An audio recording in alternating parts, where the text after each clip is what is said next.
Okay, we're on. Welcome everyone, both here and at home. Alan here with our Friday drop-in meditation class. First one for this year. So as usual, we'll do our hour in two parts. The first part, mindfulness meditation, very simple one today, just breath meditation.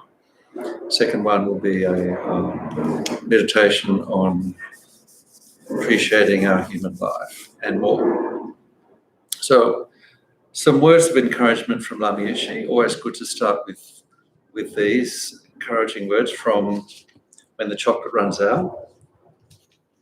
Excellent book with some of his best quotes. So he's talking about meditation, why meditate. He says, because your mind is obscured at the moment, you do not know what your true potential is. If you try your best, you may surprise yourself. Whenever negative thoughts about your capacity arise, be brave and think to yourself, whether I'm completely successful or not, at least I'll try to gain some experience.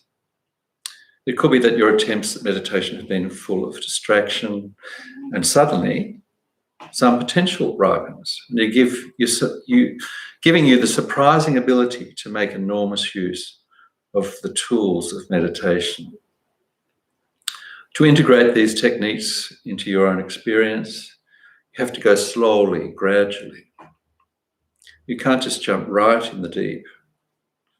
It takes time, and of course, you'll have trouble at first, but if you take it easy, it gets less and less difficult as time goes by. Never set a limit on how much you can accomplish, no matter what your life has been like so far. Changing your mind is like painting a room. You can change the colour of the room in an hour, but it takes a lot longer than that to transform an attitude of mind. True control of the mind is a natural state that arises moment to moment, simply from recognizing attachment as attachment, anger as anger, ego as ego. There's no such thing as instant mental control. Okay, so slowly, not too many expectations. All right, so we're going to do basically a whole 20 minutes of breathing meditation, guided, of course. So just remember, with mindfulness meditation, there are two activities of the mind. Keeping mindfulness on the object, that's the breath, and introspection, which is being alert, monitoring what's happening, looking on from the side, like spying. How's it going? Am I still on the breath? Have I wandered? So the quicker we notice that we've lost our object, unless we're very accomplished, we will lose the object, the breath, every now and again, maybe often. The quicker we notice that, the better we're doing the practice. The quicker we can bring the attention back. So there's two things, mindfulness and introspection, monitoring. Okay, so let's just get comfortable and start. Okay. So now we just prepare the mind. Now it's time to bring our attention into our inner world, letting go of the busy morning, the busy outside world. Sense of letting go the outside world, the mundane activities. Time to give our mind a rest from all the having to do, having to be, having to worry. Thoughts of the past and future. Time to let go. Time to be kind to the mind. Take care of the mind.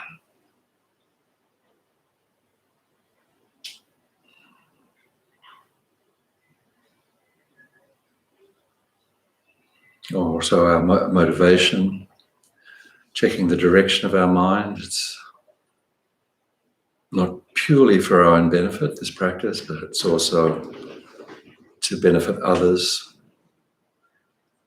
those around us affected by our state of mind. Also, in a bigger picture, the wish to develop the mind for the benefit of other beings, all other beings.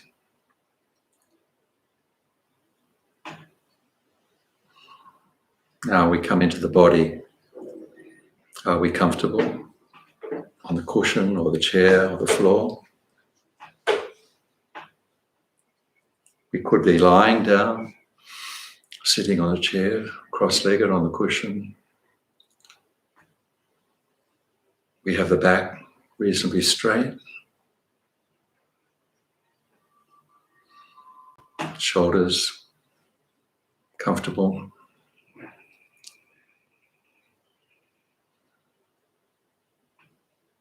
The eyes can be closed or just loosely open, gently gazing ahead.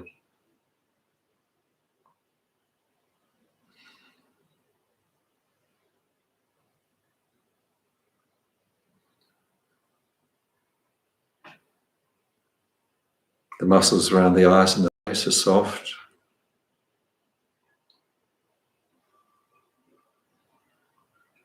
We can feel our body touching the floor or the chair.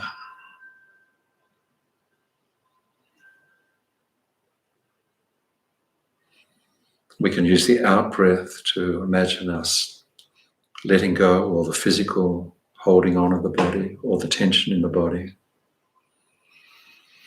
Breathing it out with each out-breath.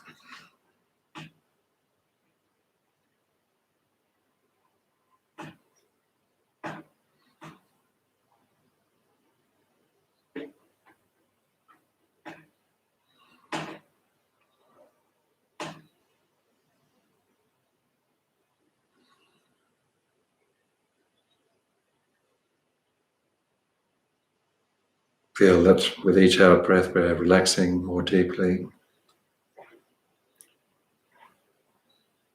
So feeling the gravity, pull of gravity, drawing the body into the earth. Releasing, letting go. Nothing to hold on to.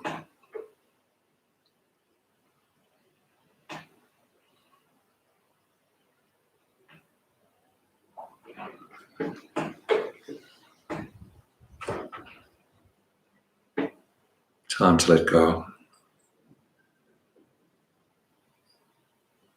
Time to surrender to the earth.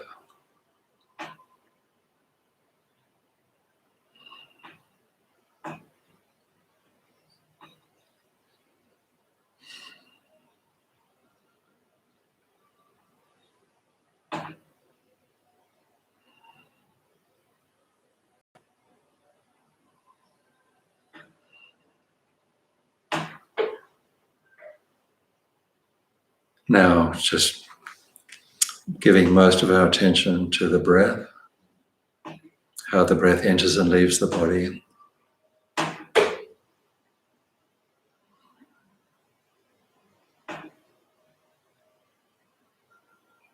Just stepping aside and watching the natural rhythm of the breath.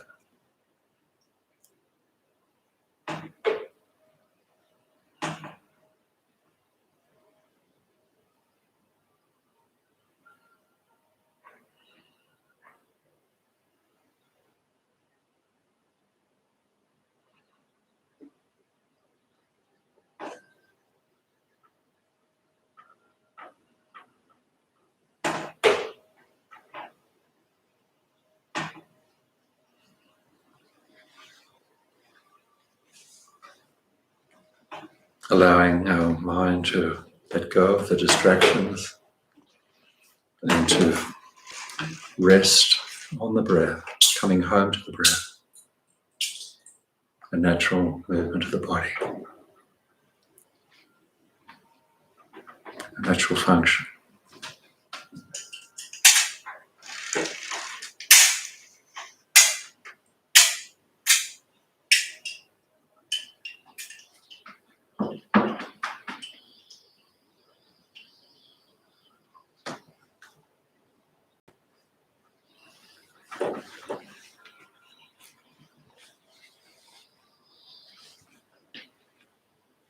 Wherever the mind is comfortable, watching the breath, the nostrils, the abdomen, or just watching the whole body.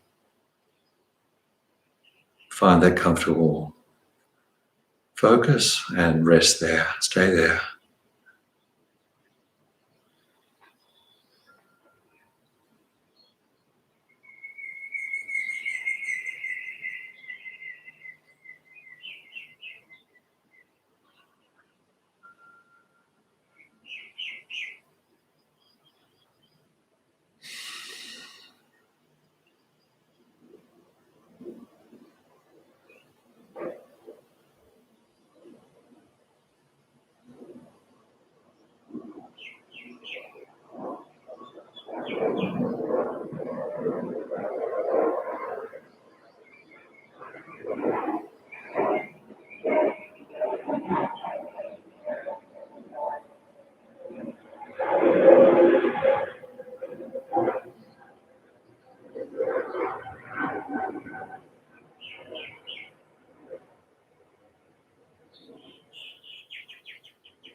Just one breath at a time.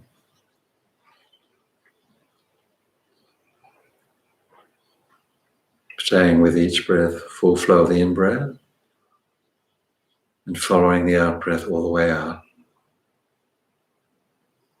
And then again.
So we're watching the breath, also watching ourselves watching the breath.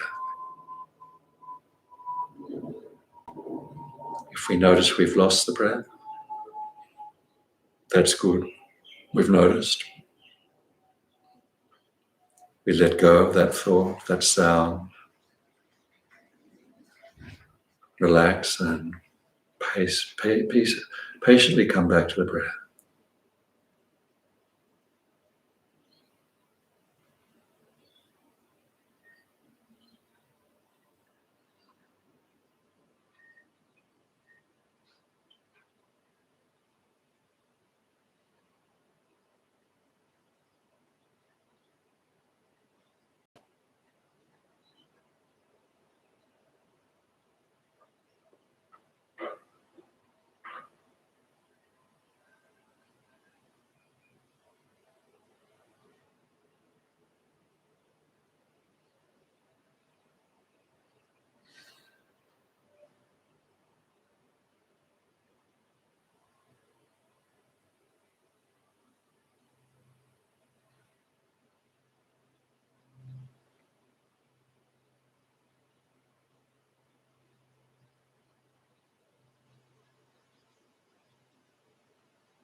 Staying with the breath. There will always be thoughts in the background,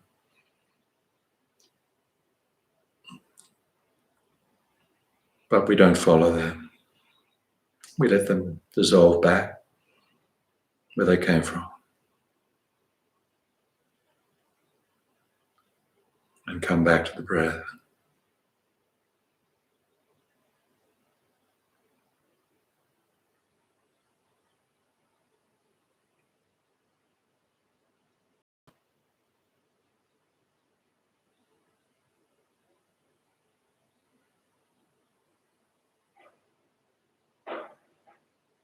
By noticing the thoughts will subside.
As the mind quietens,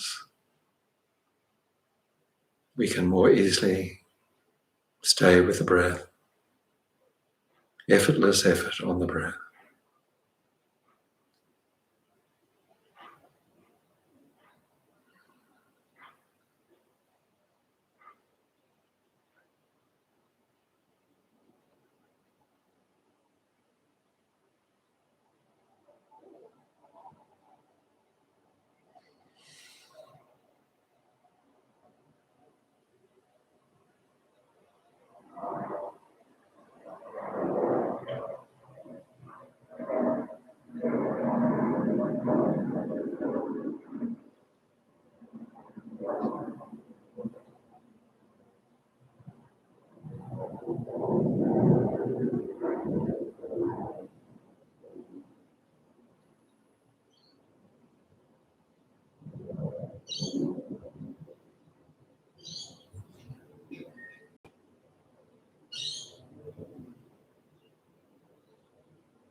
Okay, just relax.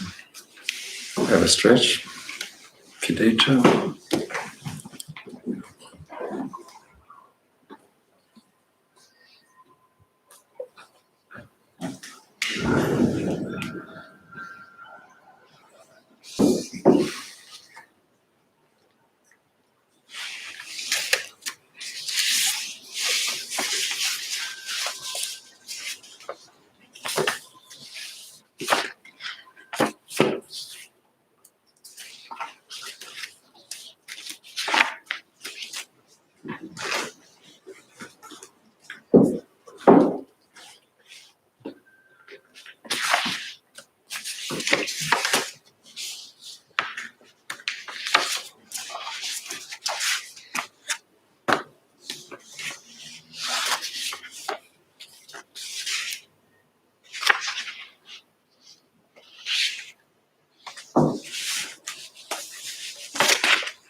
Okay,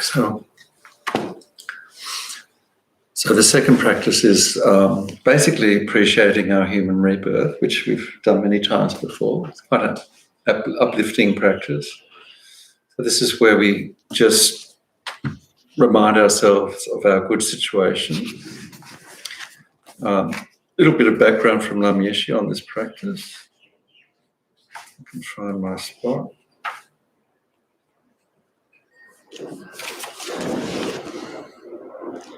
He says, all the problems of the world can be traced to a feeling of not being whole, So many of our problems arise because we feel cut off from something we need. We don't feel whole and therefore turn expectantly towards other people for the qualities that we imagine are missing in ourselves. All of the problems of the world, from one person's anxiety to warfare between nations, can be traced to this feeling of not being whole. So you're responsible for your own problems, just as you are responsible for your own liberation and enlightenment. So to help that feeling of not being whole, there's different practices. One of them is to think of our good situation, having a human body and so on. We're born human, not animal, not in some difficult place where we can't practice Dharma. So it's not just being human, but being born in a conducive environment where we can have freedom of religion. We have time. We don't have to spend our entire life working to stay alive. We have Dharma centers, just like amazing hospitals for the mind, where we can get emergency treatment if we have to. So these, like a refuge, it's like somewhere to go for getting our peace of mind, our sanity back. And we've got teachings, very qualified teachers. We've got Geshes and Rinpoches, Sangha, great beings like His Holiness the Dalai Lama, still alive on this earth, teaching, enacting very auspicious deeds, always continuously helping being.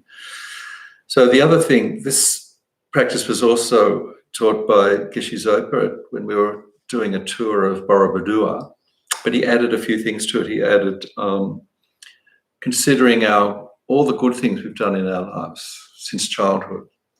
And he covers things like helping others, helping our parents, giving our resources of our time and money if we do make offerings, just helping beings generally. And if we can think of specific instances through our life, rejoice in that. Those don't just think, oh, I'm nothing and this was nothing. But to deal with this feeling of inadequacy that Lam Yeshe points out, we need to sort of take stock of the good things we've done and rejoice. definitely notice that we've done those things. So then on top of that, we can think of our opportunities in the future to practice. And finally, Geshe-Zopa says, whatever it is where our situation, our house, our partners, our health, everything, what we're having for dinner, think how perfect it is, how good it is. Don't try and say, oh, well, yes, but it could be better. I need another this, I need a better car, more clothing. So actually to help focus on this feeling, dealing with this feeling that we have some shortcoming, internally or externally, every single thing is just right. This is something he taught really powerfully.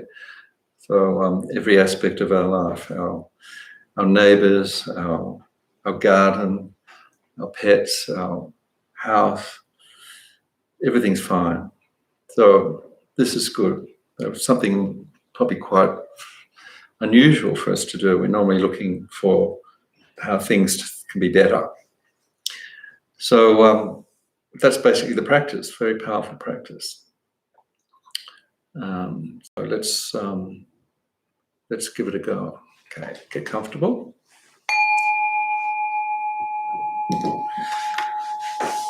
As usual, we start with our mindfulness of breath. Just lead into the practice.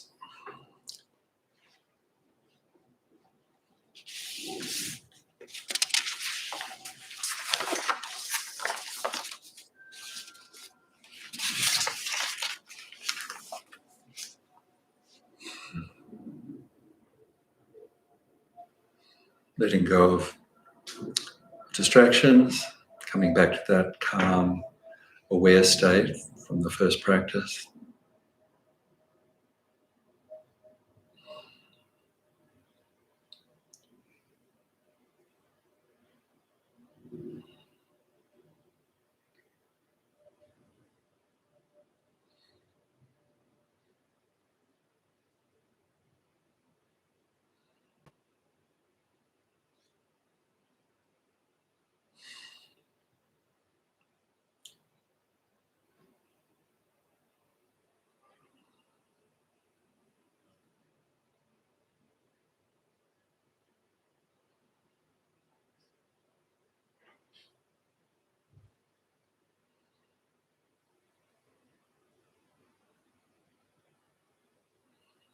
So we begin our practice of appreciating our human life and our good qualities by starting with things we've done that have been positive in our lives, thinking back as far as we can from our childhood right up to the present of some examples where we've been of use, we've helped other beings, we've been kind, being patient, appreciative.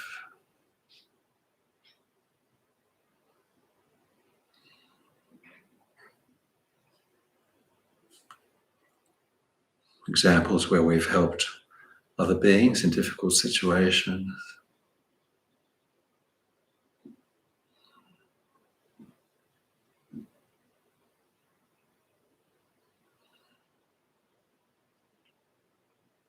Rejoicing in our fact that we can accumulate merit by practicing patience and compassion. We have done this. We have this human body where we can create positive actions. How wonderful. Think of these specific examples.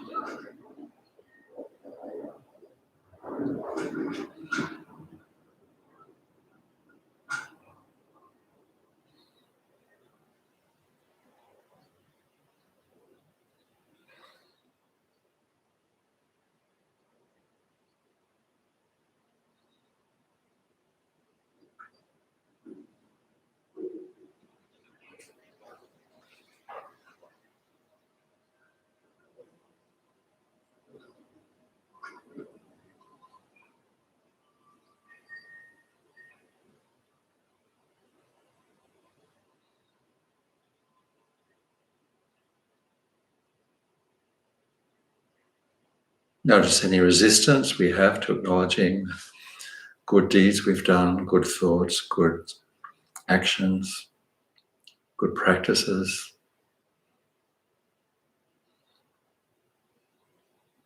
including our Dharma practices.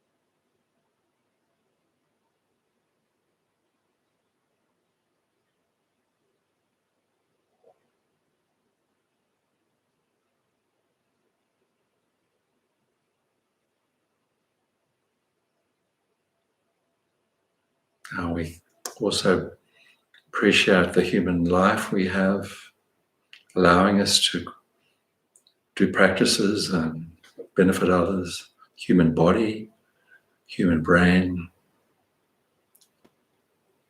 Think of the alternatives, the other realms we could have been born into, the lower realms, animal realm, even the God realms where so much pleasure, so many distractions, not possible to practice Dharma.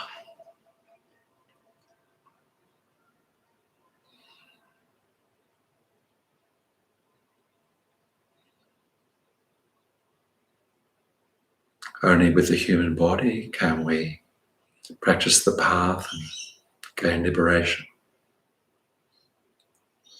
We have the human body.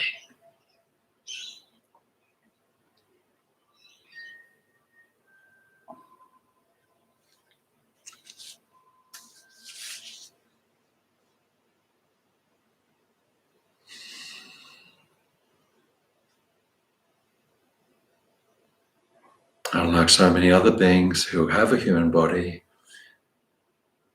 we have been born into a very auspicious place, politically stable, respect for human rights, relatively free of extreme environment, earthquakes, cyclones, droughts.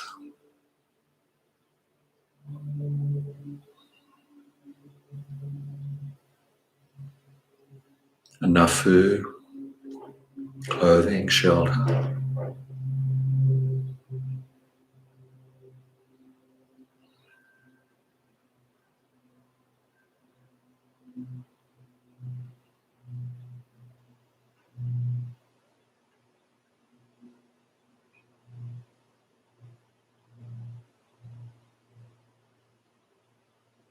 Some leisure time to explore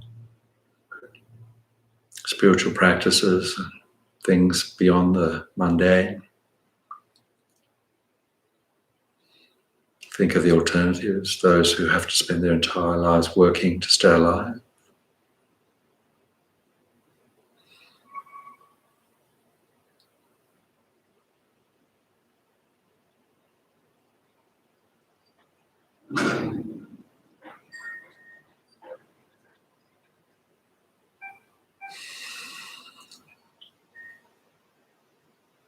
Being born into a country with the Dharma, the Buddhist teachings, intact, in a language we understand.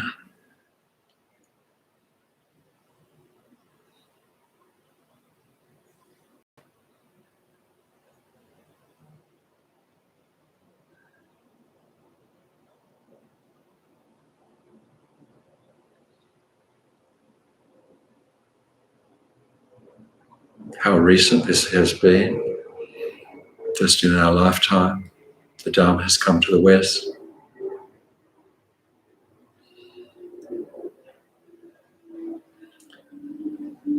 Fully qualified teachers have come to the West to teach Dharma to us.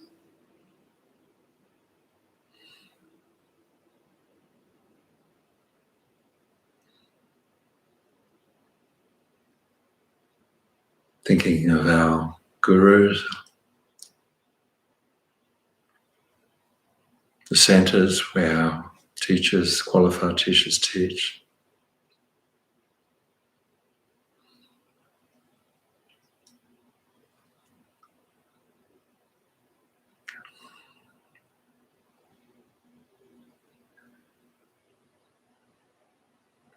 Thinking how this opportunity is not taken up by many people. Very few have interest in spiritual practices, but we have. Almost certainly because we've done practice in the past lives, made connection with the Dharma and the teachers, rejoicing in that. Our previous good actions have brought us to this good place.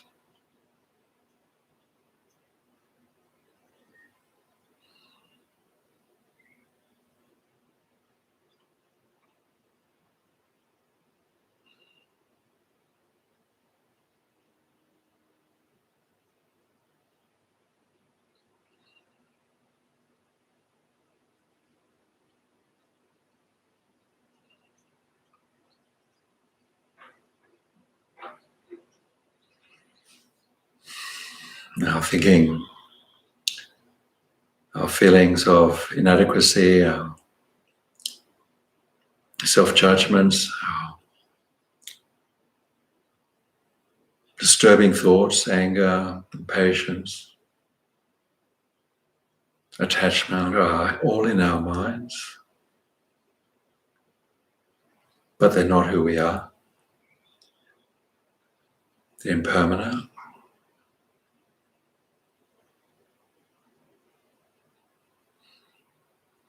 They have no firm foundation.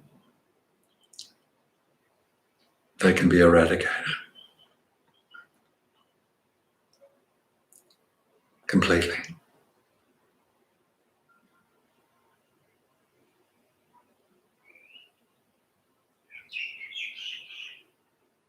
Thinking of our Buddha potential, our unstained Buddha mind,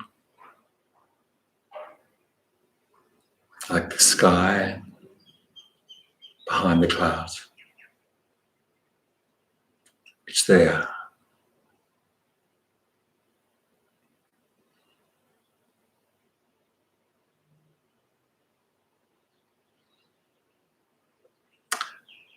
Our karma and delusion, like the clouds, are impermanent.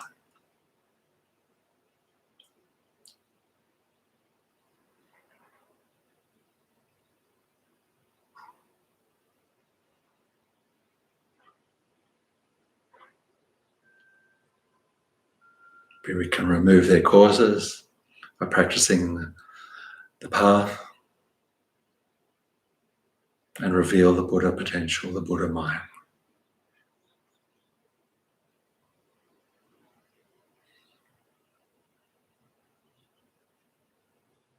Thinking of that opportunity.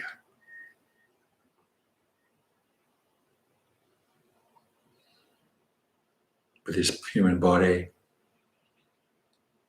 all this potential.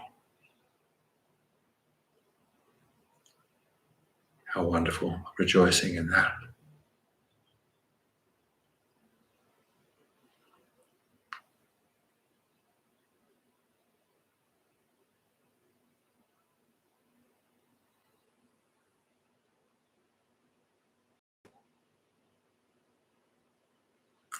Whatever inadequacies we feel are all in the mind.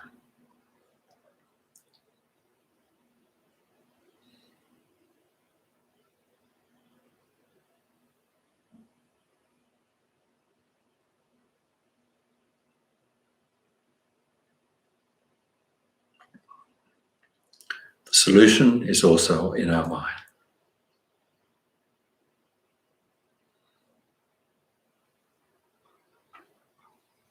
Change of attitude.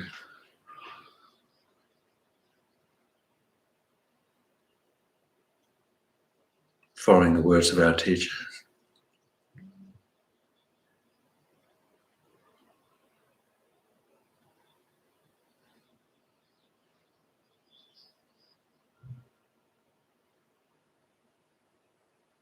Slowly, slowly dealing with our negative emotions,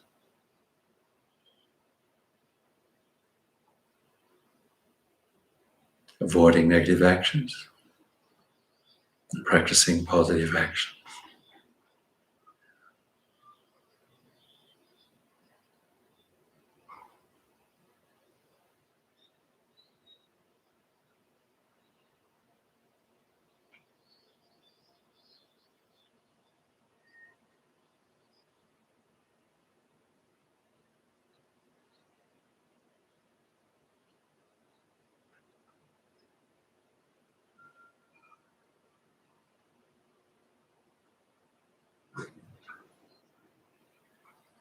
To help us rejoice in our incredible good fortune, good situation, thinking of aspects of our lives in a positive way,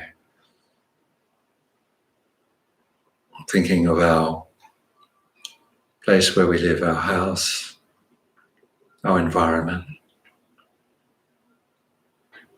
just perfect, just right, nothing needs fixing.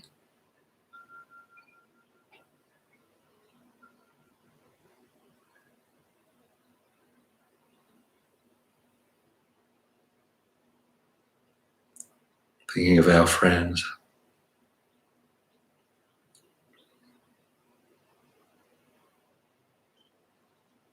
our fellow travelers on the path, how wonderful we have them.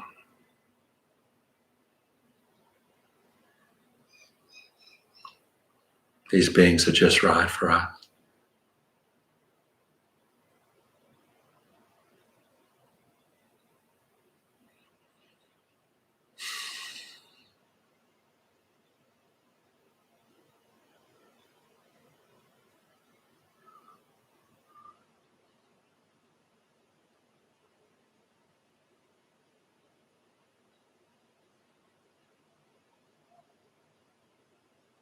Thinking of other aspects of our lives, thinking how fortunate we are, how perfect they are. Nothing needs to be improved or changed. That sense of completeness and satisfaction with our situation. The key to peace, inner peace.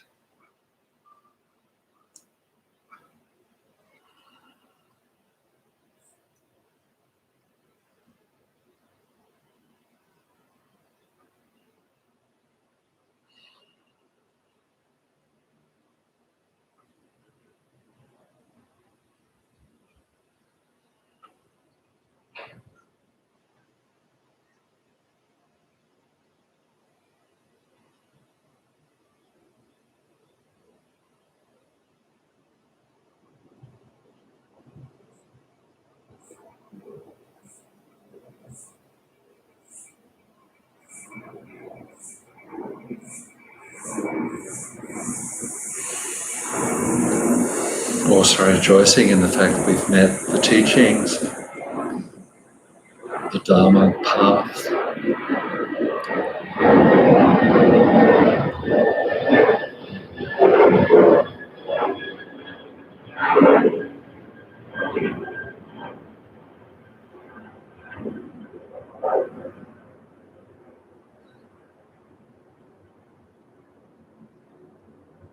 We've met the Triple Gem, Buddha, Dharma, Sangha.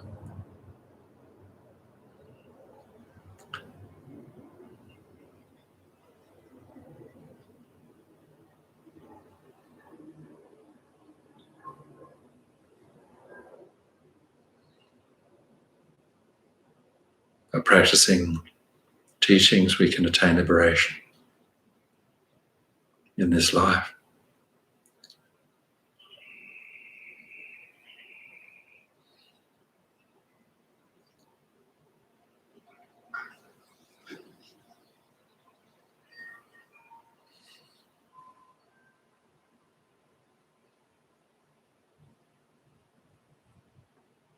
Also bearing in mind the fragility of this human life, certainty of death, uncertainty of time of death. The truth that the only thing that will help us at the time of death is our mind, our state of mind. Practices we've done with our mind.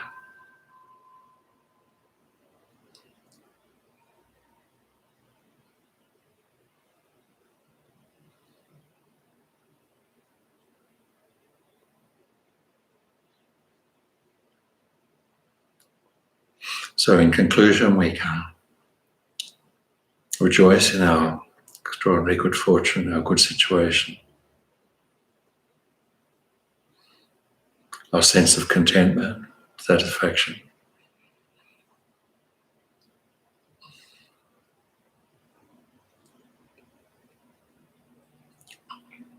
and determination to make the life meaningful by developing our good qualities, compassion, wisdom.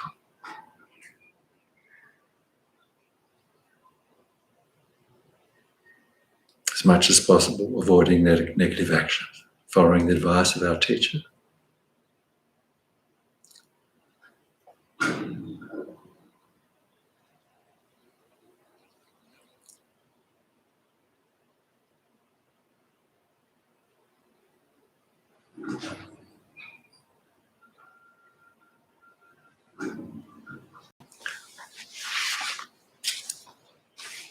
And just dedicating, finally, using Lama Zopa's special dedication for the pandemic, however many sick sentient beings there are, may they quickly be freed from all sickness. May all sickness without exception of all transmigrating beings never occur again. Due to the merits of the 3 times collected by me, all the numberless Buddhas, numberless sentient beings, may all wars or sickness, famine, torture, poverty, economic problems in the world, dangers of earth, water, fire, and wind be pacified immediately, and may perfect peace and happiness prevail in everyone's hearts and lives. May the Buddha Dharma last for a long time, and may sentient beings in this world meet the Buddha Dharma and achieve enlightenment as quickly as possible. Dedicating to that.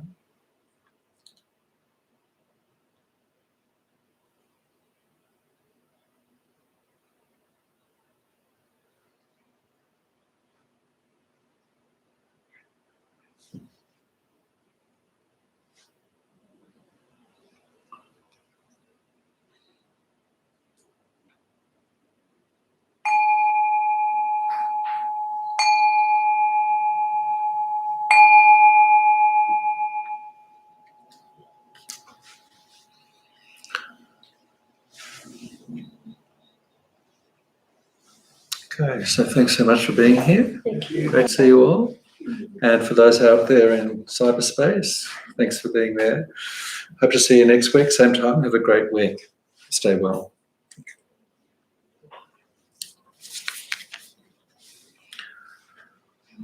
Just turn off the machine.